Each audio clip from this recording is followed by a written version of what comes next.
সালামু আলাইকুম ভাই। প্রচুর বৃষ্টি হয়েছে, অনেক বৃষ্টি। আমাদের যে সিউটটা আছে এই সিউটটার ভাই পানি উড়ে গেছে, দেখেন না ভাই, অনেক বৃষ্টি হয়েছে তো কীরকম পানি দেখেন না, সব জায়গাতে পানি, সব জায়গা ডুবে গেছে ভাই।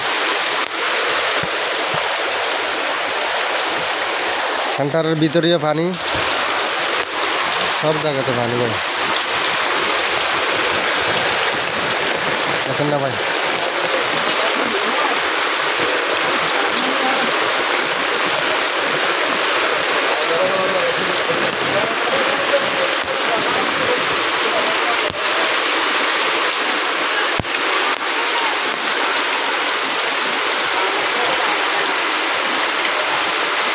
সব জায়গা ডুবে গেছে।